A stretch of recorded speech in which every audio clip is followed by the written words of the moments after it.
Anas Kazib est syndicaliste et militant à Révolution Permanente. Avec un camarade de lutte, il a été convoqué mardi par la police antiterroriste dans le cadre d'une enquête pour apologie du terrorisme suite à des tweets de solidarité avec la Palestine. Je le disais, leur cas n'est pas isolé.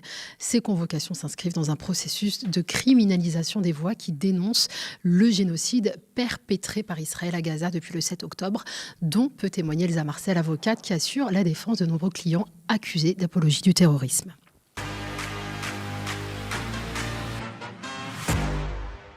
Bonjour Elsa. Bonjour. Bonjour Anas. Bonjour.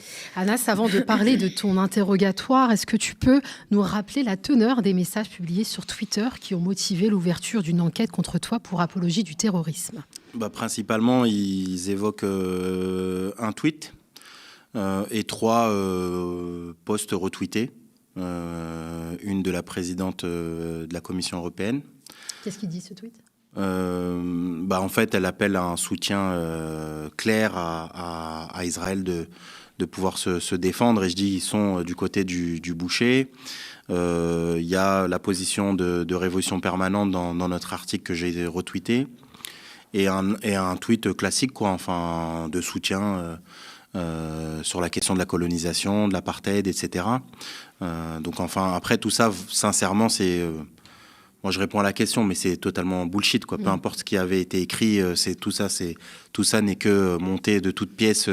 On est plus d'une quarantaine de militants politiques, syndicaux qui sont visés très clairement par la jeunesse juive de France, qui est un mouvement qui est assimilé à l'extrême droite, qui retweet à tour de bras Reconquête, Éric Zemmour, etc., qui n'ont pas de problème là-dessus, qui qualifient le drapeau palestinien de drapeau nazi. Donc il faut savoir qui sont les ennemis qui nous attaquent.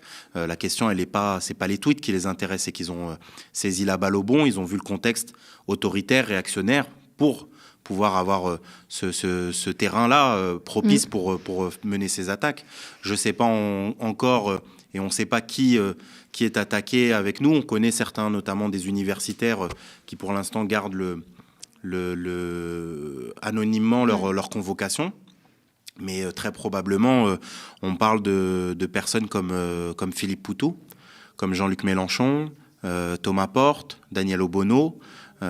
Donc voilà, ils veulent essayer de faire, je crois, le procès politique du siècle, peut-être, ou de la décennie, ou je ne sais quoi, où en fait on a envie de mettre dans le box des accusés Anas Kazib, Jean-Luc Mélenchon, Philippe Poutou, Daniel Obono, des syndicalistes de la CGT, de Solidaires, etc. C'est-à-dire toutes les personnes qui véhiculent un discours de soutien au peuple palestinien, qui ont tenu fièrement cette position, et qui, je veux dire, on a raison depuis le départ. C'est-à-dire aujourd'hui, les chiffres macabres parlent d'eux-mêmes.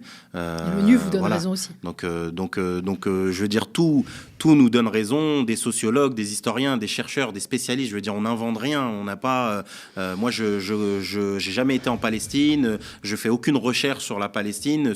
Les données que moi et d'autres dénonçons ou dont on parle dans nos meetings, dans nos interviews, etc., ce sont des éléments qui sont recherchés, sourcés. Je veux dire, lorsqu'on cite Ilan Pappé, lorsqu'on cite Ronnie Broman, etc. Enfin, je veux dire, il y a des personnes sérieuses, importantes, qui font des conférences à Harvard, dans des facultés à Londres, etc., qui témoignent de ce qui est en train de se passer clairement, qui sourcent les choses et sur lesquelles on s'appuie.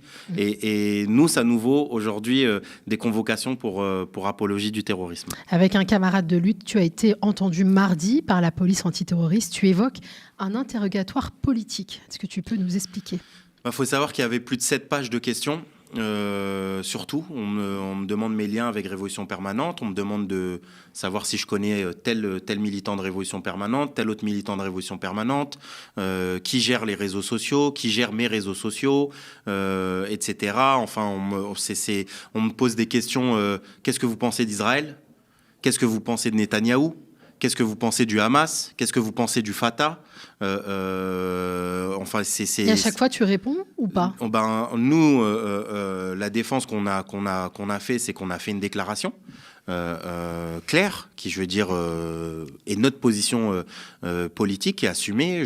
Dans ce plateau même, sur la question des... Parce que c'est ça ce qu'on essaie de nous faire porter. On essaie de nous faire porter la responsabilité du 7 octobre ou un soutien au fait de tuer des civils, etc. Enfin, même dans ma déclaration, ce que je dis à un moment donné, je dis que même sur le plateau du Média, le 8 novembre dernier, c'est-à-dire j'ai pas attendu la convocation, ici en plateau, il y avait Sandrine Rousseau, il y avait Mathieu Slama, il y en avait d'autres, où j'ai dit très clairement qu'on condamnait la tuerie de civils et les prises d'otages de civils, que c'était pas des méthodes que nous on revendiquait. Donc on a fait une déclaration, derrière on a gardé le silence, parce que c'est 50 questions qui en fait cherchent simplement à nous attribuer des choses qu'on n'a ni dit, ni revendiqué, ni fait. Même pour vous dire, à un moment donné, il y a une question sur laquelle je tique avec mon avocate, qui n'est pas Elsa, parce que Elsa, elle a accompagné le camarade de Révolution Permanente.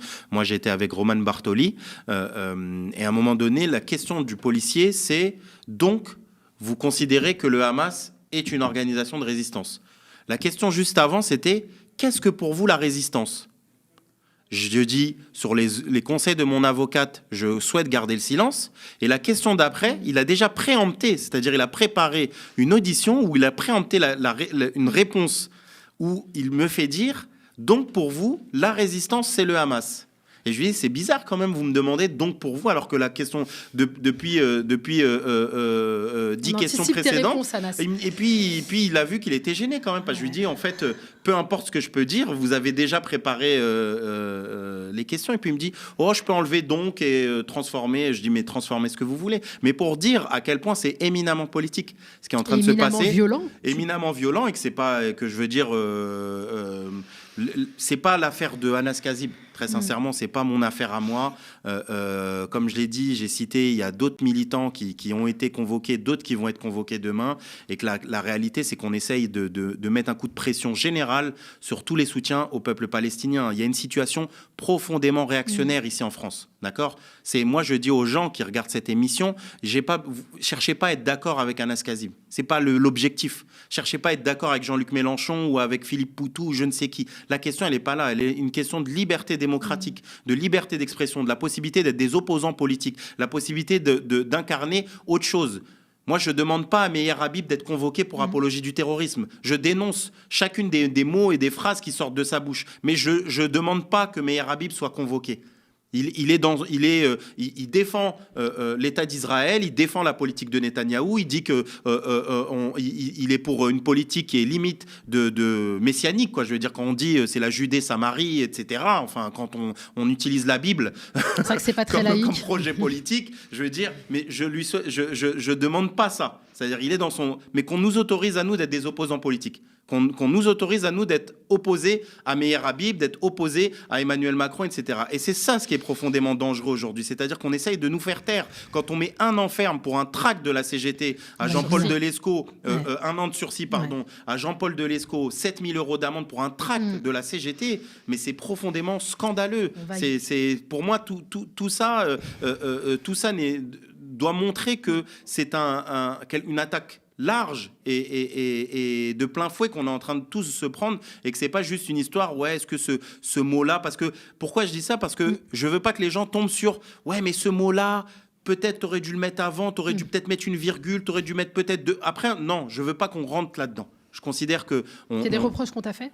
Non, c'est pas ça, mais c'est que je pense que quand on cherche, on essaye après de rentrer comme d'un point de vue comme si c'était normal ce qui était en train de se passer, comme si en fait ça n'existait pas les procès politiques, ça n'existe pas les attaques politiques, etc. Si, lorsque vous décidez de prendre l'ensemble des personnalités importantes de ce pays, de la gauche et de l'extrême gauche, que vous laissez de côté toutes les personnes de droite, candidat à la dernière élection présidentielle. Et c'est ça en fait, c'est notamment à 3 mois des Jeux Olympiques. Faut pas croire que faire taire les syndicalistes, c'est aussi éloigné de tout ça, quoi. Bon, tu es sorti libre de ton audition, mais quelles suites peuvent être données à cet interrogatoire ?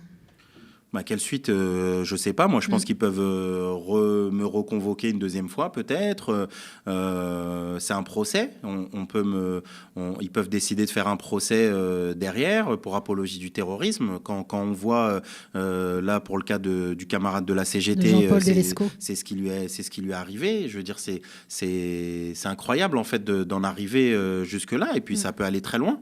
Je veux dire, on peut faire de la prison ferme. On peut se retrouver avec les lois séparatisme, etc., etc. Moi, je suis binational. Il peut y avoir des attaques beaucoup plus larges et fortes. Mais bon, après... Pourrais te déchoir ta nationalité, Elsa? Ça serait possible, ça? Le problème, c'est qu'il y a un débat juridique et il y a un débat politique. Ça peut faire partie des fondements de l'échange de nationalité. Mais après, je veux dire, ça impliquerait un niveau d'offensif que je ne suis pas sûre qui correspond à ce qu'ils veulent mettre non plus. Parce que, en fait, déchoir de sa nationalité un représentant syndical, une personnalité politique, une figure populaire dans tout un tas de secteurs de la population, je veux dire qu'ils y aillent, à mon avis, il y aura du monde pour le défendre, quoi. Elsa, tu assures la défense de nombreux clients accusés d'apologie du terrorisme. Ce jeudi 18 avril, le responsable CGT du Nord, Jean-Paul Delesco, a été condamné à 1 an de prison avec sursis pour apologie du terrorisme. Le militant syndicaliste avait estimé le 10 octobre dernier que les attaques menées par le Hamas constituaient des réponses provoquées par les horreurs de l'occupation illégale d'Israël. Est-ce qu'on doit comprendre que toute tentative d'explication sur les causes du conflit israélo-palestinien pourrait tomber sous le coup de la loi ? Peut-être pour comprendre un peu, effectivement, 1 an avec sursis, c'est pas rien. C'est une peine qui est très très lourde. Moi, j'avais défendu un ancien élu municipal qui a été condamné à 4 mois avec sursis. Donc, on fait appel de la décision, mais c'est pour dire que ce sont des peines qui sont extrêmement lourdes. Et peut-être pour dézoomer un peu et comprendre comment on en arrive là, puisque moi, je rejoins un certain nombre de choses que disait Anas. Et comprendre, en fait, pour moi, la manière dont l'infraction d'apologie du terrorisme est utilisée aujourd'hui, c'est le produit d'une longue évolution législative et la construction d'un arsenal, en fait, parfait pour ce type d'usage, puisqu'il faut savoir que l'infraction d'apologie du terrorisme, telle qu'elle est utilisée aujourd'hui, en fait, c'est très récent. C'est-à-dire que c'est la combinaison d'une loi de 2014 et de la loi séparatisme de 2021 qui en permettent l'usage aujourd'hui. C'est-à-dire qu'avant 2014, l'apologie du terrorisme, c'était dans la loi sur les délits de presse. Donc, ça avait un certain nombre de conséquences. Déjà, idéologiquement, on comprend un peu l'esprit de la loi, c'est-à-dire que c'était un débat qui se menait sur le terrain de la liberté d'expression, de savoir est-ce que tel propos, ça relevait de la liberté d'expression ou ça l'outrepassait, mais c'était dans ce cadre-là. Et puis ça avait des conséquences très concrètes, puisque des délits de presse, ça ne peut pas être jugé en comparution immédiate, les peines sont moins lourdes, etc. En 2014, Cazeneuve change ça. Donc, il faut savoir qu'entre 1994 et 2014, il y a 14 condamnations pour apologie du terrorisme. Après la loi de 2014, sur la seule année 2015, on tombe à plus de 330, dont la moitié à des condamnations à des peines de prison ferme. C'était sous un gouvernement socialiste. Sous un gouvernement socialiste. Donc, c'est évidemment lié au contexte et aux attentats abominables qui ont eu lieu, mais ça a été utilisé pour approfondir un tournant sécuritaire beaucoup plus grave, puisque à l'époque déjà, Jacques Toubon, qui était défenseur des droits, dénonçait cette loi en la présentant comme un fiasco judiciaire. Amnesty International, il y avait même une déclaration d'Henri Leclerc, qui est un avocat très connu, qui disait c'est une loi qui a servi à enfermer des ivrognes et des enfants, puisqu'en fait, ça permet de condamner très vite, très fort, sur la base de propos, parfois confus, parfois etc., mais qui n'ont pas grand rapport, en fait, avec la commission ou le lien avec la moindre entreprise terroriste. Et depuis 2021, avec la loi séparatisme, une particularité, c'est important, puisqu'il y a une des personnes dans le cadre de toutes ces condamnations qui a écopé de ça aussi, on peut être inscrit au FIGET pour une condamnation pour apologie. C'est-à-dire qu'avant 2021, le fichier des auteurs des infractions terroristes, avant 2021, il y avait une exception, c'est-à-dire que s'il y avait une condamnation sur le fondement de l'apologie, on n'était pas inscrit à ce fichier-là. 2021, loi séparatisme, on ajoute l'apologie comme fondement d'inscription au FIGET, et ça a des conséquences énormes, puisque vous imaginez, par exemple, une des personnes là, qui a été convoquée à Montpellier, inscription au FIGET, imaginez-vous ce que ça donne lors d'un contrôle d'identité, lors d'un passage à l'aéroport, etc. Je veux dire, c'est d'une lourdeur extrême. Et moi, ce qui m'interroge effectivement dans les procédures qui s'accumulent aujourd'hui, bon, je pense qu'un certain nombre des personnes qui ont été condamnées font appel, d'autres ne sont pas encore poursuivies, il y a encore des inconnus. Deux choses.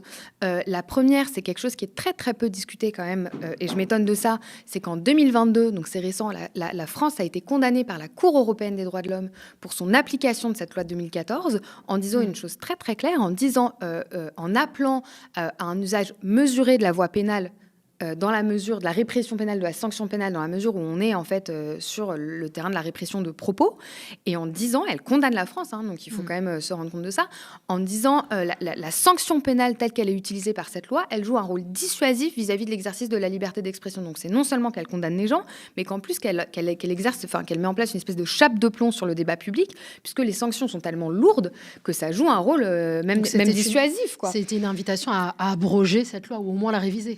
Moi, j'interprète cette décision comme ça, évidemment. C'est une remise en question, en fait, des peines qui sont associées à cette loi. La France, alors là, je pense, n'en prend absolument pas acte. Et ce qui est en train de se jouer, pour moi, est très significatif, puisque Anas le disait, pour moi, le débat ici, c'est pas de savoir, je veux dire, quand vous plaidez ce type de dossier devant un juge, c'est pas de le convaincre qu'il faut penser telle ou telle chose sur le conflit, la guerre entre la Palestine et Israël, sur le 7 octobre, etc. C'est de savoir dans quelle mesure est-ce que ça appartient au débat public. Et si vous voulez, moi, je suis extrêmement inquiète de ce qui est en train de se passer, parce que y a des propos qui, pour moi, sont tenus par des historiens, des chercheurs, des journalistes, voire des rapporteurs de l'ONU, je pense à Francesca Albanese, qui, en France, pourraient être criminalisables.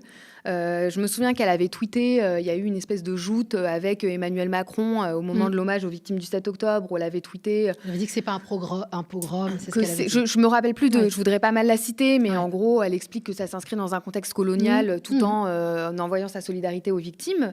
Et je veux dire, c'est des propos qui potentiellement pourraient être criminalisables. Et moi, je voudrais interpeller sur une chose, c'est que au-delà de la question palestinienne, c'est une attaque en direction de toutes les libertés démocratiques, puisque à ce rythme, je ne sais pas ce qui empêche demain Gérald Darmanin de considérer qu'on fait de l'apologie de l'écoterrorisme quand on soutient des militants à Sainte-Soline, etc.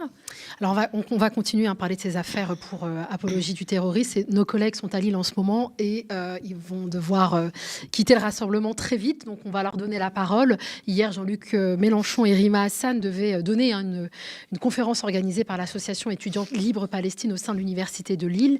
L'événement a finalement été annulé par l'université qui reconnaît dans un communiqué à demi-mot avoir cédé aux pressions. Cette dernière estimait que les conditions ne sont plus réunies pour garantir la sécurité des débats. Et suite à cette annulation, la conférence a été déplacée cet après-midi dans la salle impériale de Lille, un lieu privé donc, mais la préfecture du Nord a décidé à son tour d'annuler l'événement. La France Insoumise a appelé dans un communiqué à se rassembler dès 18h30 sur la place Van Ondeker, je le dis peut-être mal, de Lille. Nos journalistes Nicolas Maillard et Julie Despio sont sur place pour suivre le rassemblement. Bonsoir Julie. Bonsoir Nadia. Alors vous êtes actuellement, vous êtes sur cette place et l'on voit donc ces images de la foule où les gens commencent à se rassembler.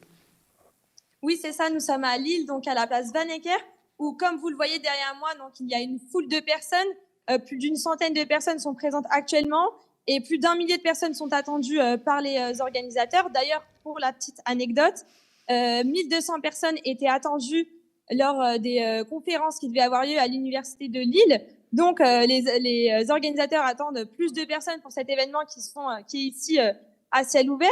À noter que l'événement est un événement spontané qui a été organisé sur les réseaux sociaux en quelques heures. C'est pour ça qu'ici aux médias, nous sommes précipités à Lille pour voir ce qui allait se passer sur place.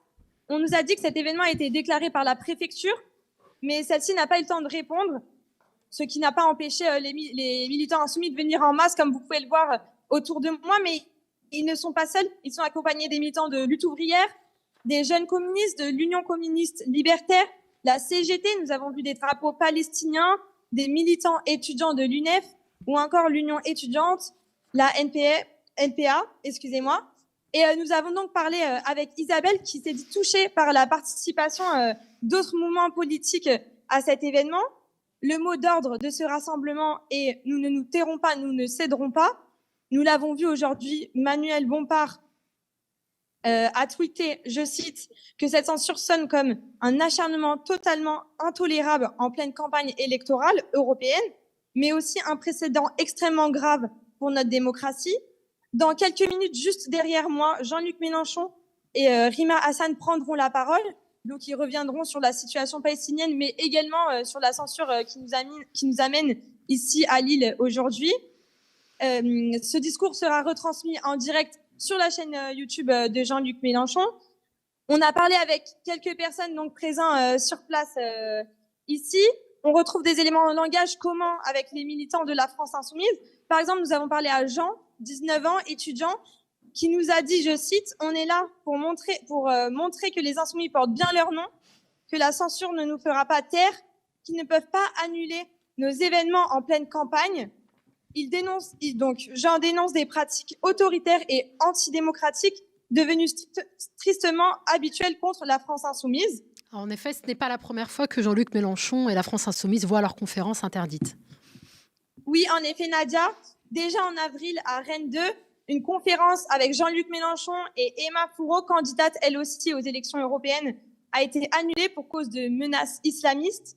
Et en octobre dernier, également, à l'Université de Bordeaux, a été annulée une conférence pour risque de trouble à l'ordre public. Alors, risque de trouble à l'ordre public, on ne sait pas trop ce que ça veut dire.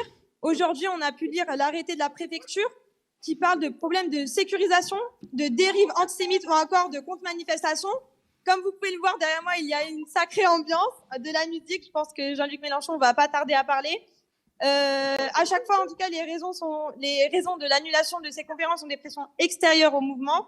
Les insoumis se plaignent d'une chasse aux sorcières. Et ce matin encore, le sénateur des Bouches-du-Rhône, LR Stéphane Le Rudulier, demandait la dissolution de la France insoumise sur Twitter. Malgré tout ça, comme on peut le voir ici, les insoumis sont motivés à continuer la campagne européenne. Julie, j'imagine que la police est présente. Quelle est l'attitude, on va dire, des forces de l'ordre ? La police est présente, Julie ?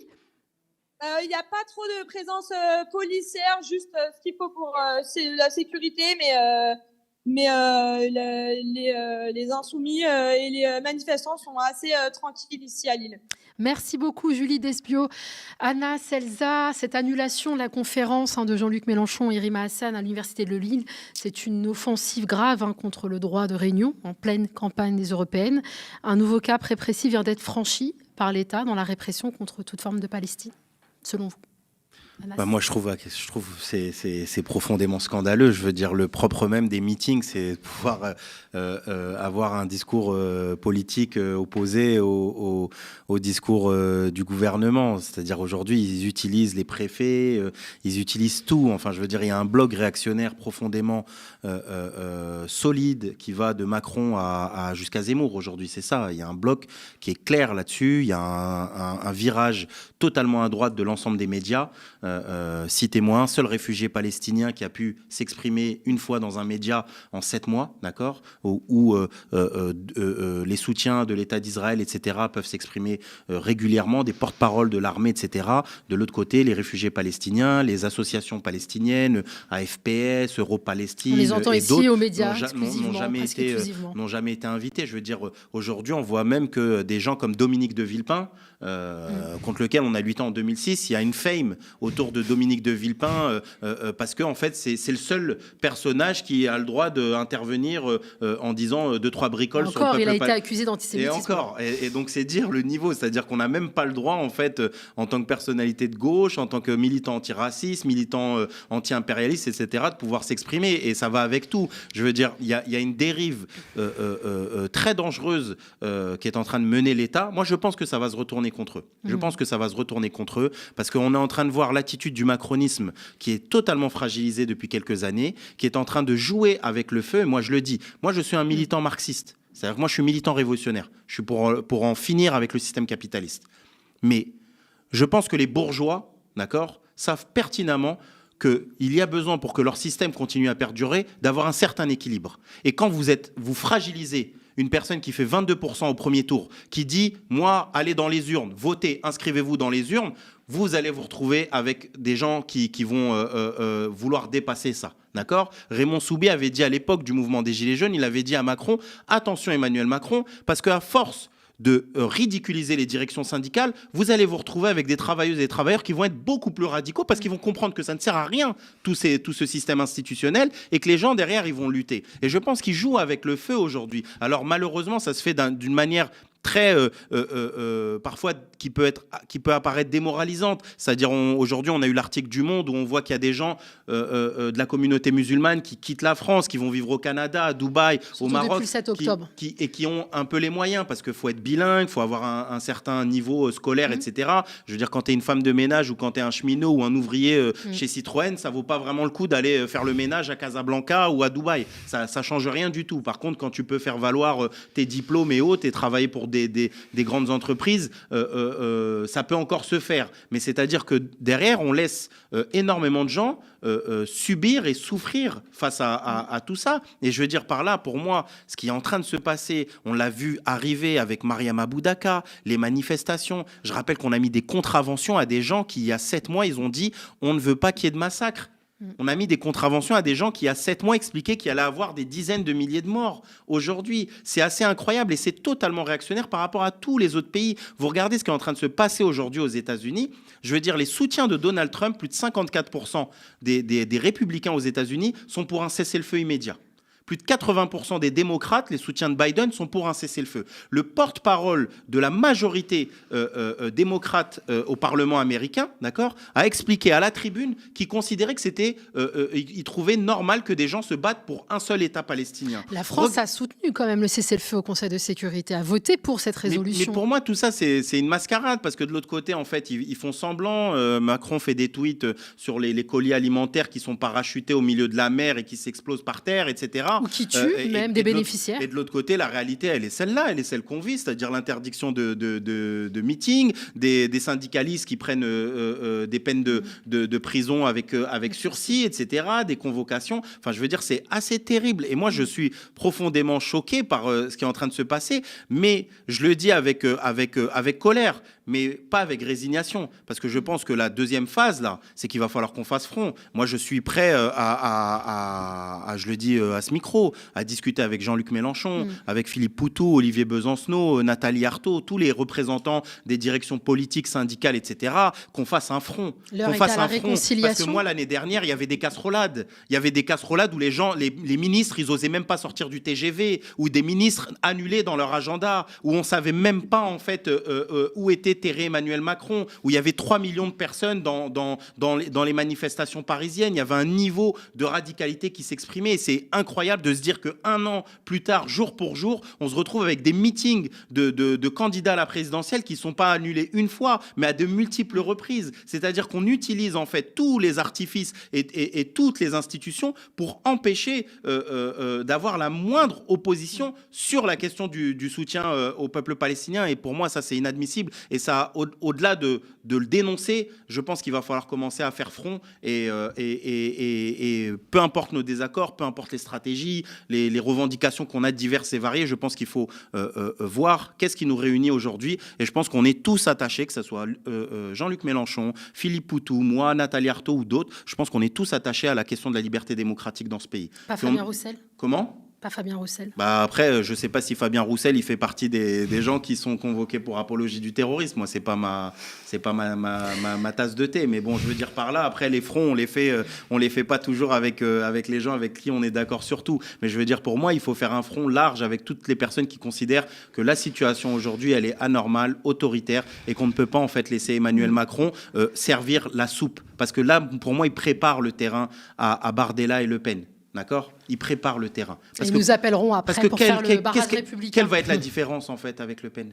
Si vous avez choqué déjà les gens pendant 4-5 ans, vous leur expliqué que oui, C'est quoi le problème avec Le Pen? Avant, il y avait des meetings, même de Mélenchon, qui étaient interdits. Il y avait des amendes, il y avait des manifestations avec Emmanuel Macron. Quelle va être la différence avec Le Pen? Oui, elle va faire un peu plus, mais on nous a déjà habitués. On l'a vu, Elsa l'a cité. Déjà, ça commençait à partir du Parti Socialiste, c'est-à-dire on ouvre la boîte de Pandore et derrière, elle permet de pouvoir continuer les offensives. Donc, le meilleur allié du Rassemblement national, le meilleur allié de l'extrême droite, c'est Emmanuel Macron aujourd'hui. Il est en train de servir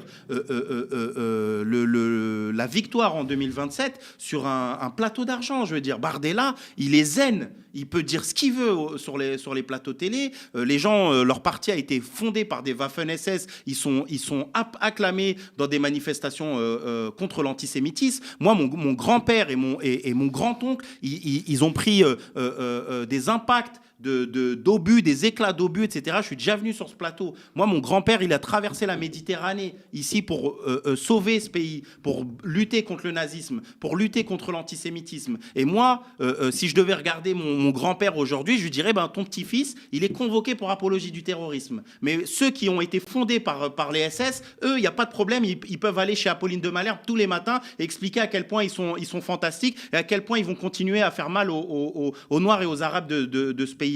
Et donc, je pense que tout ça mérite une réponse, mérite un front large. Je pense qu'il faut qu'il y ait des meetings politiques, des blocs de résistance contre l'autoritarisme. Je pense que c'est ça aujourd'hui dans la période. Je pense que les directions syndicales, face à toutes les attaques qu'on est en train de vivre, j'envoie un message à Sophie Binet. Quand le patron d'une des UD les plus importantes de France, il est condamné, la seule réponse que les camarades de la CGT ils doivent dire, c'est la grève. C'est ça, en fait. Vous touchez un militant de la CGT, on va mettre les 700 000 adhérents de la CGT sur le combat. C'est ça, en fait, le message. C'est que ça qu'ils comprennent. Et je trouve qu'il faut qu'on arrête avec les déclarations, etc., etc. Et il faut qu'on commence à voir comment on travaille sur le terrain. Parce qu'on a des forces incommensurables. Il y a les camarades de Solidaire EHESS qui ont été aussi convoqués pour apologie du terrorisme. Je pense qu'il faut un front syndical, un front politique large de combat qui appelle à la mobilisation pour la question de la Palestine, pour ces questions-là, mais aussi pour plein d'autres choses. Parce que je veux dire, quand on dit qu'on va mettre 5 € à celui qui annule son rendez-vous, quand on dit qu'on va augmenter les délais de carence, qu'on va attaquer le droit de grève, qu'on va mettre le SNU obligatoire pour les gamins, enfin, je veux dire, il y a 1 milliard d'attaques. Et puis, l'inflation, c'est la merde aujourd'hui. Les gens, ils n'arrivent pas à bouffer. Il y a 1001 raisons. Et je pense que les gens attendent ça, attendent une gauche de combat, attendent qu'il y ait un front et un bloc de résistance large aujourd'hui et qui dépasse les simples déclarations et la colère. Merci Anas. Elsa, tu nous as expliqué tout à l'heure comment ces enquêtes pour apologie du terrorisme étaient une attaque sans précédent à la liberté d'expression. Là, on le voit avec l'annulation de la conférence, une nouvelle attaque au droit à la liberté de réunion. Les libertés publiques, c'est vraiment le cœur de ton métier. Est-ce que tu as vu de pareilles attaques dans tout ton parcours et dans toute ta carrière d'avocate ? Je pense que oui et non, c'est-à-dire que à la fois, à mon avis, on est en train... Enfin, je pense qu'on assiste à une séquence en particulier depuis la rentrée où je pense qu'il y a une véritable... l'année dernière, Anas, il le disait, mais en fait, on a enchaîné une séquence où il y a eu une grève de raffineurs pour les salaires qui a mis le pays à l'arrêt, des manifestations ultramassives et ensuite des révoltes dans les quartiers contre, en fait, le meurtre.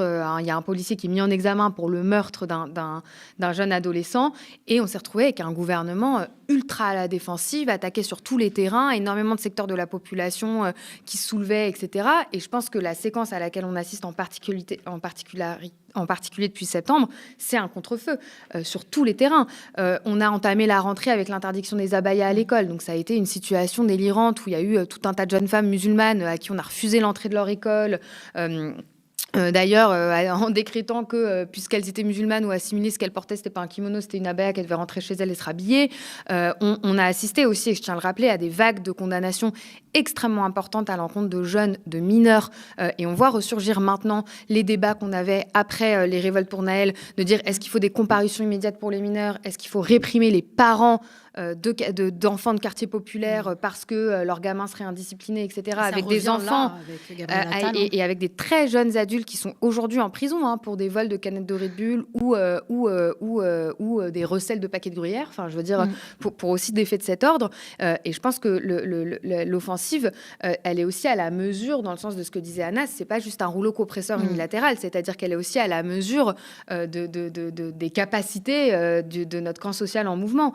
Et je pense qu'un élément qui est à pas négliger, on en discutait d'ailleurs la dernière fois que je suis venue ici, c'est les offensives qui se multiplient sur le droit de grève et en fait la proposition de loi discutée au Sénat qui vise à attaquer de manière extrêmement dure la grève dans les transports. Et pour moi, la clé de la situation, c'est comment on articule toutes ces questions. C'est pour ça que je dis qu'en fait, les procédures qui se multiplient pour apologie du terrorisme, elles ne sont pas déconnectées de l'offensive sur le droit de grève, de la préparation des Jeux Olympiques.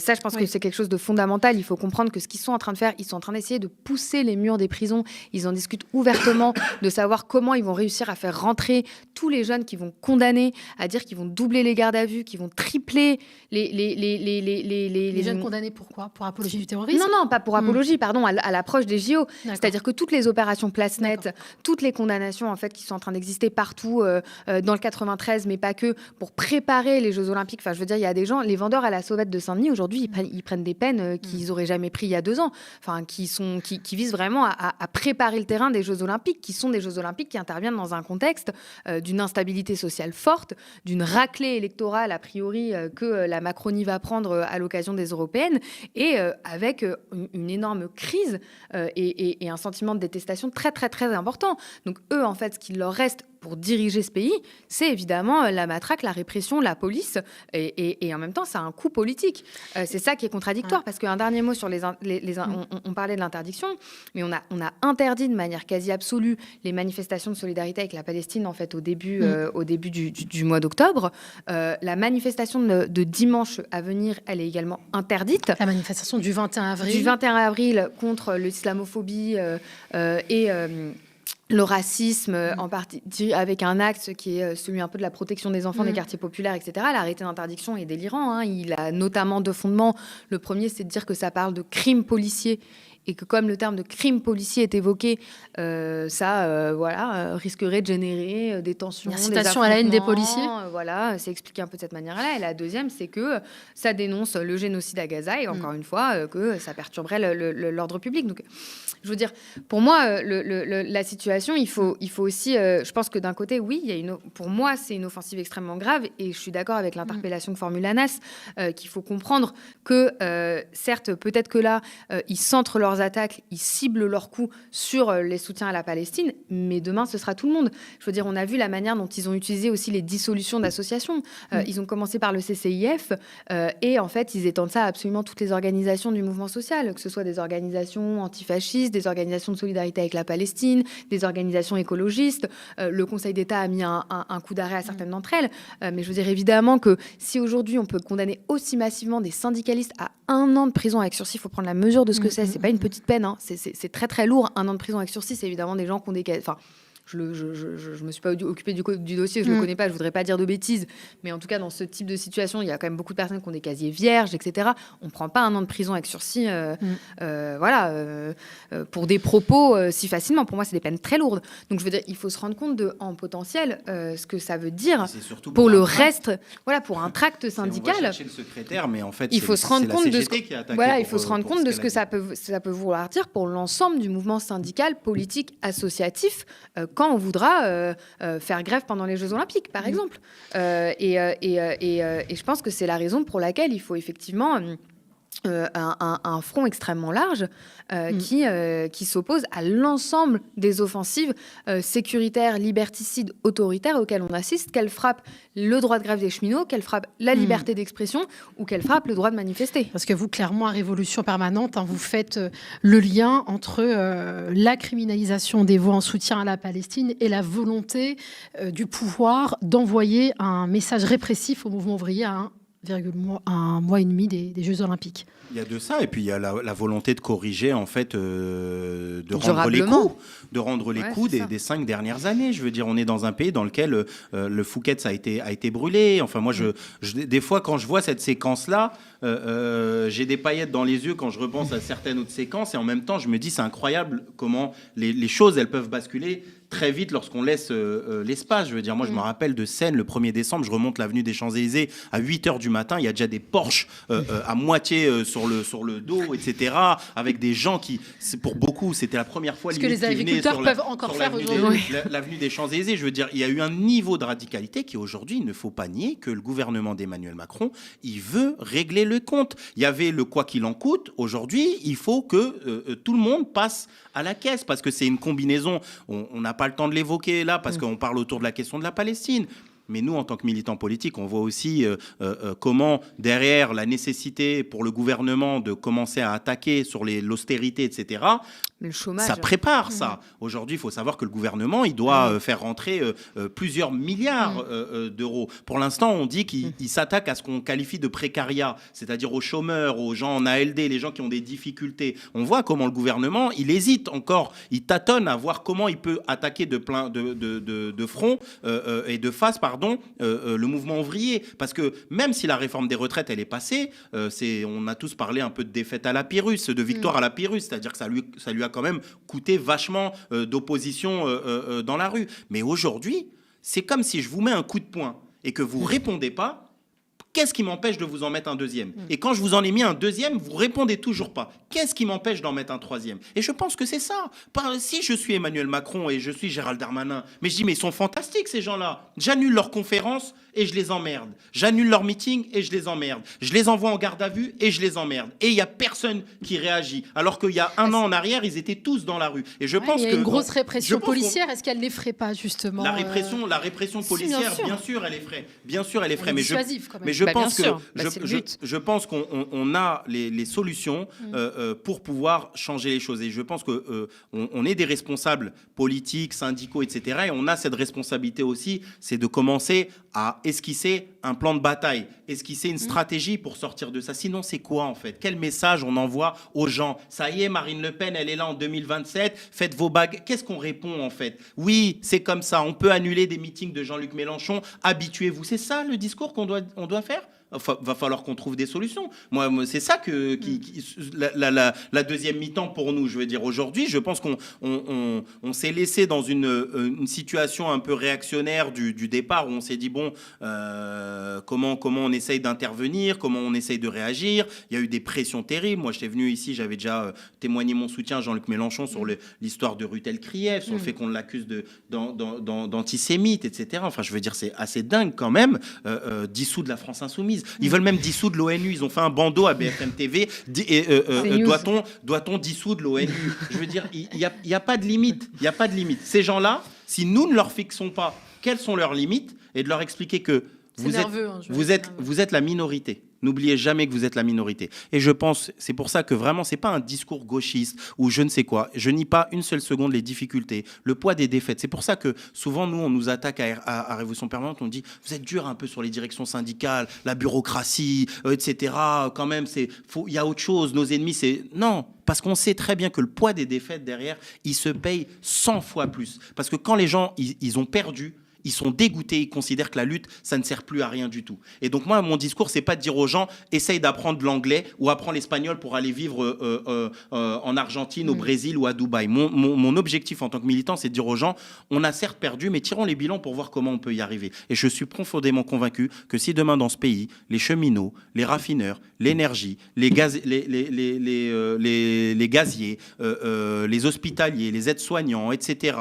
Il y a tellement de métiers, je veux dire, où si à un moment donné, on se disait, venez, on fait une journée immense ou 2 jours ou autre, je pense que ça va être totalement différent. Et bon courage derrière à Emmanuel Macron d'essayer d'interdire un meeting ou d'aller mettre des militants syndicaux en garde à vue. Aujourd'hui, ils ont la possibilité de le faire et c'est pour ça qu'ils le font. Maintenant, c'est à nous de savoir comment on les arrête et on les empêche d'aller encore plus loin. On va devoir conclure. Merci, Elsa Marcel, Anas Kazib, merci beaucoup. Merci. Elsa Marcel, avocate, Anas Kazib, cheminot et syndicaliste à Sudrail.